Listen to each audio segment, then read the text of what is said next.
Hello everyone, welcome to exam first class. My name is Tajir और अगर आप मेरे इस चैनल को ट्रैक कर रहे हैं तो आप जानते हैं कि मैं वोकैबुलरी के ऊपर आजकल एक सीरीज़ चला रहा हूँ। ये वीडियो उसी सीरीज़ का एक हिस्सा है। इसमें हम क्या करते हैं, कुछ नए वर्ड्स को सीखते हैं और उन वर्ड्स को याद रखने की जो स्ट्रैटेजीज होते हैं, कुछ वर्ड प्ले, कुछ निमोनिक्स, कुछ कॉन्टेक्स्ट, कुछ ओरिजिन वगैरह, हम उस पर बात करते हैं ताकि ये वर्ड्स आपको ज़्यादा से ज़्यादा वक्त तक याद रहें। साथ ही साथ में हम लोग इस बात पे भी गौर करते हैं कि आपके एग्ज़ाम में अगर कोई सिनोनिम्स और एंटोनिम्स का कोई पोर्शन है तो ये वीडियो उस पोर्शन के लिए भी आपको तैयार करें।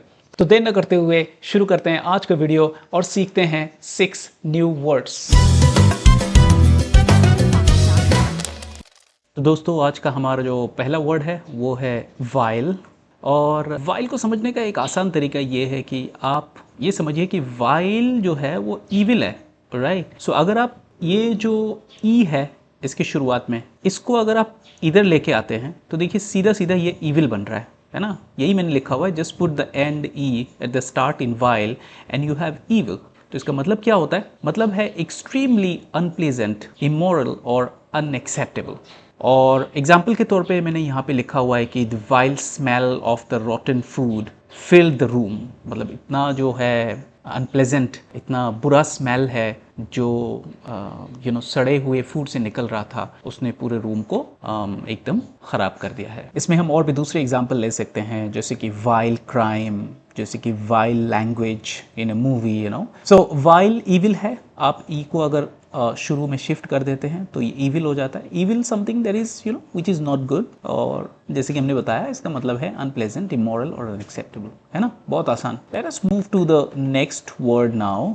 तो हमारा दूसरा वो जो वर्ड है वो है कैविल। और इसको समझने के लिए देखिए मैंने यहाँ पे एक आसान तरीका बनाया हुआ है जिसमें मैंने लिखा हुआ है सी ईविल। सी ईविल बोलो तो SEE ईविल, मतलब किसी का बुरा देखना, किसी का फॉल्ट देखना, ठीक है। और ये उस हद तक जाता है कि आप उसमें अननेसेसरी फॉल्ट ढूंढना शुरू कर देते हैं, ठीक है। और ये एक मैं तो बोलूँगा कि ये एक साइकोलॉजिकल प्रॉब्लम हो सकता है, एक मेंटल बीमारी हो सकता है किसी में, कि अगर मैं किसी का अननेसेसरीली मैं फॉल्ट ढूंढने लग जाऊं, so that is something that is not a good thing. So मैंने एक एग्जाम्पल लिखा हुआ है वर्ड प्ले करके, आप देख सकते हैं यहाँ पे, जिसमें मैंने लिखा हुआ है please don't cavil, be civil. Cavil एक वर्ब है बाय द वे। इसमें हम और भी सेंटेंसेस जोड़ सकते हैं, जैसे कि she cavilled about the rules of the university, he cavilled at the delay, और the manager cavilled at the delay. So इस तरह से अननेसेसरी फॉल्ट ढूंढने को हम बोलते हैं Cavill.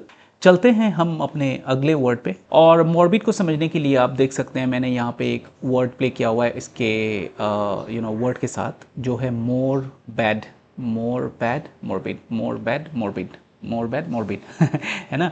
So this is something like always in bed thinking about death and disease. बिस्तर पे पड़े पड़े क्या सोचना है, बस में मौत आ जाए, बस मर जाए, पता नहीं कौन सा बीमारी हो जाए, कैंसर हो जाए वगैरह वगैरह। सो मॉर्बिड का मतलब हुआ interest in disturbing topics like death and disease.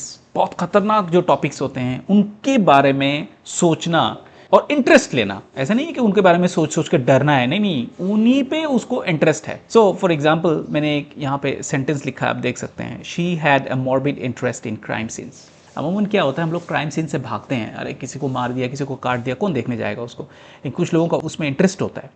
सो यहाँ पे जिस लड़की की बात हम कर रहे हैं वो she had a morbid interest in crime scenes, उसको क्राइम सीन्स में मज़ा आता है। इसमें हम और भी एक एग्जांपल ले सकते हैं, जैसे कि he had a morbid fascination with horror movies. तो यूजुअली क्या होता है, जो हॉरर मूवीज़ होते हैं, अमूमन मैं बात कर रहा हूँ, लोग उनको देखते नहीं हैं या फिर अकेले में नहीं देखते हैं ना, बहुत डर लगता है। सो if somebody has a fascination with that, we can say morbid fascination with horror movies. Okay. चलते हैं हम अपने अगले वर्ड की तरफ। हमारा अगला वर्ड है fallacy, और इसका भी मैंने एक अच्छा खासा वर्ड पे बना लिया इधर, false see।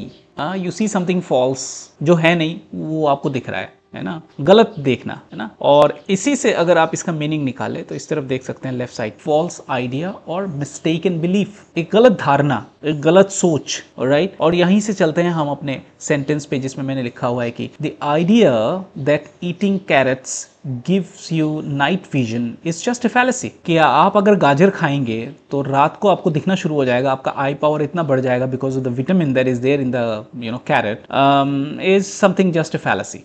ये एक झूठा बिलीफ है. So fallacy is like something that you see false, you see it in a wrong way, mistaken idea और बिलीफ. चलते हैं हम अपने अगले वर्ड पे. हमारा अगला वर्ड है पैरामाउंट, और इसको समझने के लिए मैंने इधर फिर से एक वर्ड प्ले किया हुआ है, आप देख सकते हैं, जिसमें मैंने बोला है कि mountain of priority. Paramount, Paramount है ना, माउंटेन ऑफ प्रायोरिटी. तो प्रायोरिटी का मतलब क्या हुआ, जिसको आप नंबर 1 पे रखते हैं. अगर लिस्ट में 5 सामान है, 10 सामान है, तो इसको आप नंबर 1 पे रखते हैं. So like a mountain towering over everything else. ये एक ऐसा माउंटेन है जो हर दूसरे माउंटेन से ऊपर दिख रहा है ना. सो इसका मतलब ये हुआ इंपॉर्टेंट देन एनीथिंग एल्स, सबसे इंपॉर्टेंट जो है. तो इसका एक एग्जाम्पल सेंटेंस यहाँ पे मैंने लगाया है, जिसको मैंने बोला है कि for a good friendship trust is Paramount. अगर आपको गुड फ्रेंडशिप चाहिए तो आपके लिए ट्रस्ट बहुत इंपॉर्टेंट है, जो आपको रखना पड़ेगा. चलते हैं हम अपने अगले वर्ड पे. हमारा अगला वर्ड है रस्टिक.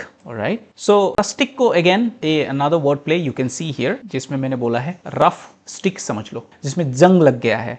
उसमें आप उसका कैसा रहेगा, उसको अगर आप पकड़ोगे, इफ यू टच इट और if you just look at it, you know how would it look और how would it feel like. Uneven texture रहेगा, right, rough bark like surface रहेगा, ऊपर में जैसे एक छाला पड़ गया उसका, है ना. और ये एक उसका एक नेचुरल अर्थली कलर भी रहेगा, जिसको देखने से आपको पता ही नहीं चलेगा कि वो एक लोहे का स्टिक है, यू नो. वो एक ऐसा कलर पकड़ेगा, एक ब्राउनिश, डार्क ब्राउनिश टाइप का कलर, जिसमें आपको लगेगा कि ये बहुत नेचुरल है ना. सो रस्टिक का मतलब हुआ फिर से कंट्री साइड, सिंपल, प्लेन और ओल्ड फैशन. जो नया होता है वो चमकदार होता है. अगर आप रफ स्टिक के बारे में इधर सोचो फिर से, तो रफ स्टिक जो है समझ लो एक लोहे का डंडा, जिसको मैंने पानी में भिगो के रखा था फॉर लाइक 15-20 डेज.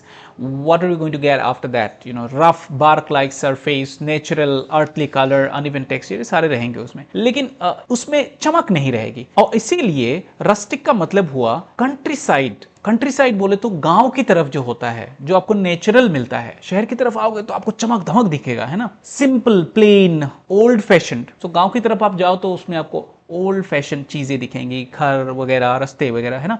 लेकिन आप शहर में आओगे तो फिर वहां पे चमक दमक ज्यादा दिखेगा आपको. अब एक एग्जांपल के तौर पे आप एक यहाँ पे देखो, मैंने एक सेंटेंस लिखा है, he loves the rustic life. वो गांव का लाइफ, वो जो रफ लाइफ है, वो उसको पसंद करता है. Farming, fresh air, no noise, चमक धमक उसको पसंद नहीं है. तो दोस्तों ये थे आज के 6 new words. I hope you have like the video. Please don't forget to like, share and subscribe to my channel, and don't forget to share the good words with your friends, with other aspirants who are preparing for competitive exam.